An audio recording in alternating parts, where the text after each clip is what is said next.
Acidity mother of all diseases.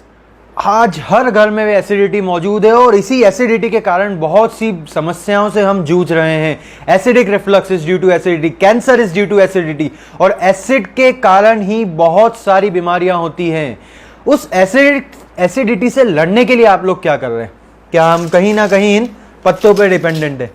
यही सब गोलियां खाते हैं। ये एसिलॉग है, ये गैसोफास्ट है, डाइजीन है, DSR है, पेंट्रोप्रोजोल है। ये सब गोलियां जो अगर हम खाएंगे, इससे हम हमारी बॉडी की एसिडिक स्ट्रेस से लड़ रहे हैं।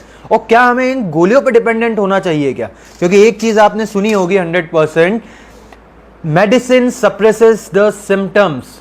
सिम्टम्स यानी सिर्फ सिम्टम्स को सप्रेस करता है, जो बेसिक चीजें हैं जिससे वो उभर रही हैं, लेकिन नॉट द रूट कॉज।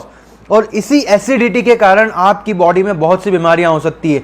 अब हम देखते हैं कि ये एसिडिटी हमारी बॉडी में कैसे बढ़ती है और इस एसिडिक स्ट्रेस से हम लड़ने के लिए क्या कर रहे हैं। एक नॉर्मल वाटर की बात करूं, एक किनले वाटर है या पैकेज्ड वाटर, ये हम 2 ग्लासेस में लेते हैं। ये 2 बॉडीज है, क्योंकि आपकी बॉडी में 70% क्या है? Water, right. अब इस वाटर का हम अगर लिटमस टेस्ट करें, इसका चेक करें कि इसके अंदर एसिड मौजूद है कि अल्कलाइन मौजूद है, उस चीज को हम चेक कैसे करेंगे? इस पीएच ड्रॉप की मदद से। मैं कुछ कुछ बूंदें दोनों में डालता हूं। अब अगर मैं इसको चेक करूं, अब अगर इसको पीएच स्केल पे देखेंगे तो लगभग 5-6 पीएच के बीच में। ये एसिडिक नेचर है आपकी बॉडी का। अब इस एसिडिक नेचर के कारण आपकी बॉडी में एसिडिक स्ट्रेस बढ़ रही है और इसी एसिडिक स्ट्रेस के कारण नाना प्रकार की बीमारियों से हम जूझ रहे हैं। एसिडिटी उसमें सबसे कॉमन है, और एसिडिटी से लड़ने के लिए हम कहीं ना कहीं इन गोलियों पर डिपेंडेंट रहते हैं। ये पेंट्रोप्रोजोल गोली है। अब अगर मैं इसको एक गोली को लेता हूं,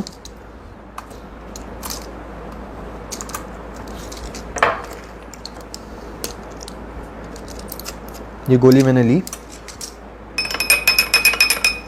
ये आपकी बॉडी के अंदर एसिडिक स्ट्रेस से आपने लड़ने के लिए गोली डाली, यानी एक केमिकल डाला। इससे क्या हुआ? वो अल्कलाइन हो गया। आपकी बॉडी में जो स्ट्रेस थी वो अल्कलाइन की ओर चले गई, लेकिन ये केमिकल था। लेकिन वहीं पे अगर आपके घर में कैंगन वाटर होता, सिर्फ पानी, ये पानी भी क्या कर सकता है? आपकी बॉडी को उस एसिडिक स्ट्रेस से लड़ने में मदद कर सकता है। और ये दुनिया का बनाया हुआ सबसे अच्छा मैकेनिज्म है आपका शरीर। अब उस शरीर में आपको ये सोचना है कि आपको इन केमिकल से लड़ना है कि भगवान की बनाए हुए इस पंच महाभूतों में से सर्वश्रेष्ठ चीज जल से लड़ना है। Choice is your. तो दोस्तों, हमें इस पे जल्द से जल्द डिसीजन लेना चाहिए। इस मशीन से ये पानी निकलता है और ये क्या कमाल कर सकता है, इस पे हम बहुत सी चीजें बताते रहते हैं। तो आप हमारे वीडियोस देखें और समझें कि इसको अपने परिवार का हिस्सा बनाना चाहिए कि नहीं। तो thank you so very much दोस्तों। Happy health to all of you.